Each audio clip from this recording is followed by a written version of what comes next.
Aujourd'hui, on est là pour lutter contre les violences sexistes et sexuelles faites aux femmes.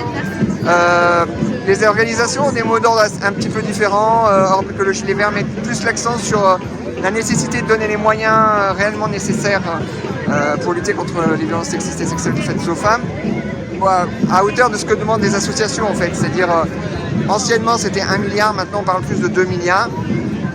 D'autres organisations comme nous toutes parlent plus de lutter contre les violences de genre, sociales et d'État. Donc un peu plus dans l'actualité actuelle de tout ce qu'on peut voir comme répression du gouvernement sur les différentes manifestations. Qu'est-ce que c'est pour toi cette journée ? Pour moi, c'est véritablement la journée où on repolitise les violences sexistes et sexuelles. On rappelle qu'elles font partie d'un système, d'un patriarcat qui nous oppresse au quotidien et que par contre, la réponse publique est entièrement insuffisante. Et la preuve, le mépris de l'État français en réalité pour l'ensemble des femmes, des filles, des enfants, des victimes. On parlait des moyens tout à l'heure. En fait, il faut imaginer que même à Paris, quand vous êtes victime de violences sexistes et sexuelles, ou même de harcèlement par exemple, vous pouvez attendre plusieurs mois avant d'avoir un rendez-vous pour gérer votre soin, pour déposer votre plainte correctement. Donc on a besoin d'être véritablement pris en compte, on a besoin que l'ensemble du mouvement social, associations, syndicats, partis, soient là, unis, le disent ensemble. Et c'est pour ça qu'on est là le 25 novembre en manifestation partout en France. D'accord. Et qu'est-ce que tu penses de ce qui se passe à l'Assemblée nationale ? On a vu des affaires plus ou moins récentes, d'abord Damien Abad bien sûr, mais aussi l'affaire récente d'un sénateur qui aurait drogué une députée.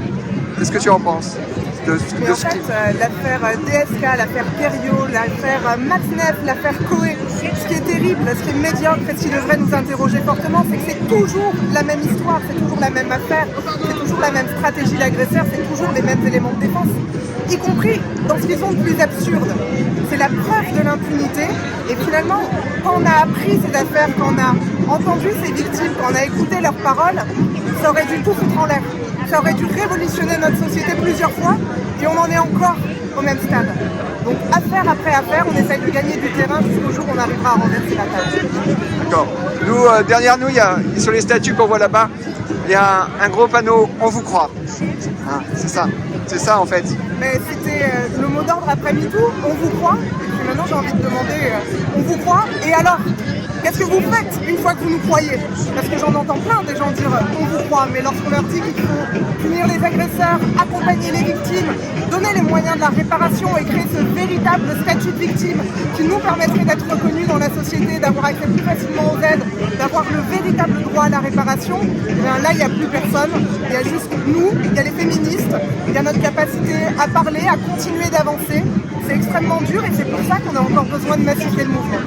D'accord. Et comment est-ce que tu ressens l'annonce du gouvernement pour cette journée, le petit cadeau du gouvernement, 600 € par femme qui dépose une plainte ou qui a une ordonnance d'éloignement, comparé aux frais qui sont occasionnés par le fait de quitter son foyer, le fait de prendre un avocat.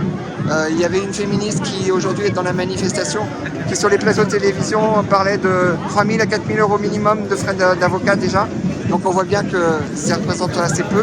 Qu'est-ce que tu en penses de cette action aujourd'hui du gouvernement ? Ce que j'ai envie de faire, c'est de raconter mon histoire à Aurore Berger et à Elisabeth Borne. Parce que les 600 € c'est bien, ça aura le mérite d'exister. Et puis on a entendu parler d'un mécanisme, finalement ce sera à l'agresseur de rembourser le prêt, enfin, une sorte de nouvelle usine à gaz.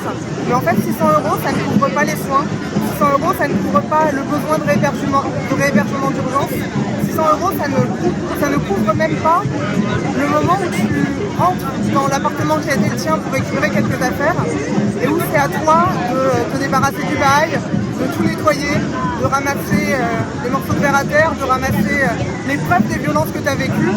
Et au contraire, c'est toujours une violence qui nous est imposée et une reconnaissance qui tarde et un accompagnement qui